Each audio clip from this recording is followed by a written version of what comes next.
Hello friends, AK practice classes में आपका स्वागत है। आज हम लोग बात करेंगे आधुनिक इतिहास के गवर्नर और गवर्नर जनरल ऑफ वायसराय के बारे में। बंगाल के गवर्नर रॉबर्ट क्लाइव, इसके शासनकाल की दो विशेषताएं हैं। बंगाल का प्रथम गवर्नर था, द्वैध शासन की व्यवस्था लागू की थी। इसके बाद आते हैं वारेन हेस्टिंग, इनका कार्यकाल है 1774 से 1785 ईस्वी तक। इनके कार्यकाल की मुख्य विशेषताएं हैं। द्वैध शासन को समाप्त किया। 1781 में प्रथम मदरसा स्थापित हुआ इनके शासनकाल में। गीता का अंग्रेजी अनुवाद विलियम विल्किंस ने किया था। The Asiatic Society of Bengal की स्थापना हुई। बोर्ड ऑफ रेवेन्यू की स्थापना हुई। महाभियोग चलाया गया। यह प्रथम वायसराय गवर्नर जनरल था। ब्रिटिश इंडिया एक्ट भी इसके शासनकाल में लागू हुआ। प्रथम न्यूज़पेपर बंगाल गजट का प्रकाशन इसी के शासनकाल में हुआ। सुरक्षा प्रकोष्ठ की नीति भी लागू हुई। इसके बाद आते हैं लॉर्ड कॉर्नवालिस, 1785 से 1805 तक इनका शासनकाल काल रहा है। 1773 में स्थायी बंदोबस्त और भारतीय नागरिक सेवा का जनक भी कहा गया इसे। इसके बाद आता है लॉर्ड वेलेजली, इसकी शासनकाल है 1798 से 1805 तक। सहायक संघ की पद्धति लागू की। टीपू सुल्तान की मृत्यु हो गई इसके शासनकाल में। फोर्ट विलियम कॉलेज की स्थापना हुई और यह स्वयं को बंगाल का शेर भी कहता था। इसके बाद आते हैं हमारे लॉर्ड मिंटो प्रथम, इनके शासनकाल में रणजीत सिंह और अंग्रेजों के बीच 25 अप्रैल 1809 को अमृतसर की संधि हुई थी। इसके बाद आते हैं हमारे लॉर्ड हेस्टिंग, 1822 ईस्वी में काश्तकारी अधिनियम पारित हुआ इनके शासनकाल में। लॉर्ड विलियम बेंटिंग, इसका शासनकाल है 1828 से 1835 ईस्वी तक। इसमें शासनकाल की मुख्य विशेषताएं: 1835 ईस्वी के चार्टर एक्ट द्वारा बंगाल का गवर्नर जनरल को भारत का गवर्नर जनरल कहा जाने लगा। भारत का प्रथम गवर्नर जनरल था। 1829 ईस्वी में सती प्रथा को समाप्त किया। कर्नल सलीम की सहायता से हटौती ने ठगी प्रथा समाप्त की। बाल हत्या पर प्रतिबंध लगाया। चार्ल्स मेटका, भारतीय प्रेस का मुख्यदाता कहा जाता है इसे। लॉर्ड ऑकलैंड, इसके शासनकाल में प्रथम अफगान युद्ध हुआ 1839 से 1842 में। 1839 ईस्वी में इसके शासनकाल में दिल्ली तक ग्रैंड ट्रंक रोड की मरम्मत करवाई थी इसने। लॉर्ड एलन बरो, दास प्रथा को 1843 में समाप्त किया। रविवार की छुट्टी 1843 से शुरू हुई। इसके बाद आते हैं हमारे लॉर्ड हार्डिंग ने नरबली प्रथा पर प्रतिबंध लगाया था। इसका शासन 1840-1848 तक है। इसके बाद हमारे आते हैं नेक्स्ट लॉर्ड डलहौजी का शासनकाल है 1848 से 1856। 1852 ईस्वी में इनाम कमीशन की स्थापना की। राज्य हड़प नीति की स्थापना लागू की। अवध राज्य को अंतिम नवाब भारत अली शाह था। अवध राज्य का संस्थापक सादत अली खान। वुड डिस्पैच लागू किया। भारतीय रेलवे का जनक भी कहा जाता है इसे। इसके बाद लॉर्ड कैनिंग यह भारत का अंतिम गवर्नर जनरल था एवं भारत का प्रथम वायसराय था। 1856 में विधवा पुनर्विवाह अधिनियम की स्थापना की। 1857 महालेखा परीक्षक पद का सृजन किया। भारत शासन अधिनियम 1828 के मुगल सम्राट पद को समाप्त किया। राज्य विलय नीति को समाप्त किया।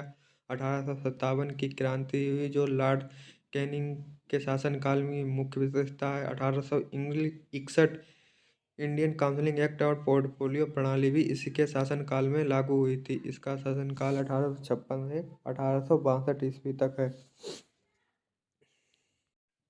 इसके बाद लॉर्ड मेयो, इसके शासनकाल में प्रथम जनगणना 1872 ईस्वी में हुई।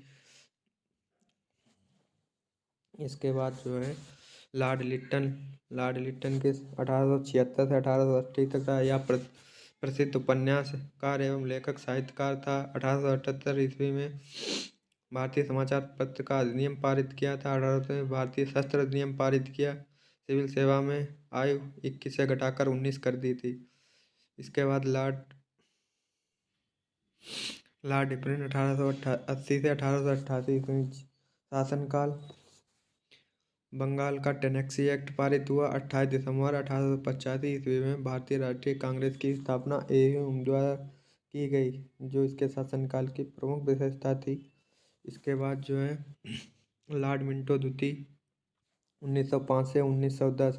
इसके शासनकाल में मुस्लिम लीग की स्थापना 1906 में हुई। 1960 में कांग्रेस अधिवेशन में कांग्रेस का विभाजन हुआ और 1960 नहीं 1907 फिर मुस्लिम के लिए अलग निर्वाचन व्यवस्था पार्लियामेंटो सुधार अधिनियम 1909 इसी के शासनकाल में पारित हुआ।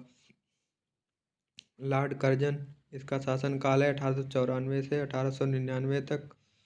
1984 ईस्वी में भारतीय विश्वविद्यालय अधिनियम पारित हुआ। 1904 हुआ 1988 84 नहीं 1904 भारतीय पुरातत्व विभाग की स्थापना हुई इसके शासनकाल में। कलकत्ता में विक्टोरिया मेमोरियल हॉल की स्थापना हुई। 16 अक्टूबर 1905 बंगाल विभाजन लागू किया। 1905 में लॉर्ड कर्जन ने त्यागपत्र दे दिया। यह प्रथम गवर्नर जनरल था जिसने त्यागपत्र दे दिया था। लॉर्ड हार्डिंग द्वितीय 1910 से 1916 इसने बंगाल विभाजन को रद्द किया और भारत की राजधानी कोलकाता से दिल्ली 1911 में स्थानांतरित की गई। 1912 में दिल्ली भारत की राजधानी बनी। 1916 में लॉर्ड हार्डिंग को बंगाल विश्वविद्यालय का कुलपति नियुक्त किया गया। इसका शासनकाल 1910 से 1916 ईस्वी तक रहा है। इसके बाद आता है लॉर्ड रीडिंग। लॉर्ड रीडिंग इसका शासनकाल 1921 से 1926 में है। 1921 ईस्वी में मोपला विद्रोह हुआ। 1921 ईस्वी में भारतीय कम्युनिस्ट पार्टी का गठन एमएन राय द्वारा किया गया। 5 फरवरी 1922 को चौरी चौरा कांड हुआ। मुख्य विशेषता है 1922 में इलाहाबाद सिविल सेवा परीक्षा की शुरुआत हुई। 1923 ईस्वी को चित्तरंजन दास मोतीलाल नेहरू ने इलाहाबाद में राजस पार्टी की स्थापना की। यह इसके शासनकाल की मुख्य विशेषता है।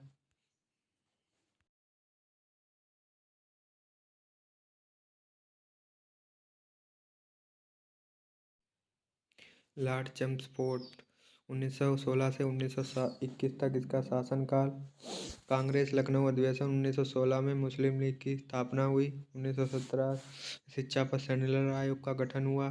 13 अप्रैल 1919 को जलियांवाला बाग हत्याकांड हुआ। मुख्य विशेषता है 1919 में आंदोलन प्रारंभ हुआ। इसके बाद आता है लॉर्ड रीडिंग लॉर्ड इरविन का शासनकाल 1926 से 1931 को रहा है। इसके शासनकाल की मुख्य विशेषताएं साइमन कमीशन 3 फरवरी 1928 को आया, मुंबई पहुंचा। 1929 को पूर्ण राजस्व का लक्ष्य निर्धारित किया गया। लाहौर पूर्ण राजस्व की मांग लाहौर अधिवेशन में की गई। सविनय अवज्ञा आंदोलन 5 मई 1930 ईस्वी को इसी के शासनकाल में हुआ। प्रथम गोलमेज सम्मेलन इसके शासनकाल में हुआ। 4 मई 1931 गांधी इरविन एक्ट समझौता पर हस्ताक्षर किए गए इसी के शासनकाल में। लॉर्ड विलियम मिलॉर्ड वेलिंगटन शासनकाल 1931 से 1936। द्वितीय गोलमेज सम्मेलन 1 दिसंबर 1931 को हुआ जिसमें गांधी जी ने भाग लिया। 24 सितंबर 1932 को पूना पैक्ट हुआ। 13 नवंबर 1932 तृतीय गोलमेज सम्मेलन हुआ।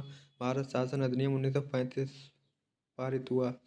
लॉर्ड लिन्थगो सबसे लंबा शासनकाल इसी वायसराय का है। 1939 में सुभाष चंद्र बोस ने फॉरवर्ड ब्लॉक की स्थापना की। 1940 में लाहौर अधिवेशन में पहली बार पाकिस्तान की मांग हुई। 1940 में अगस्त प्रस्ताव पारित हुआ जो कि 8 अगस्त को प्रस्ताव पारित किया गया था। 1942 में क्रिप्स मिशन भारत आया इसी के शासनकाल में। 9 अगस्त 1942 को कांग्रेस ने भारत छोड़ो आंदोलन प्रारंभ किया था। इसके बाद जो है हमारे वायसराय हैं वो हैं लॉर्ड माउंटबेटन।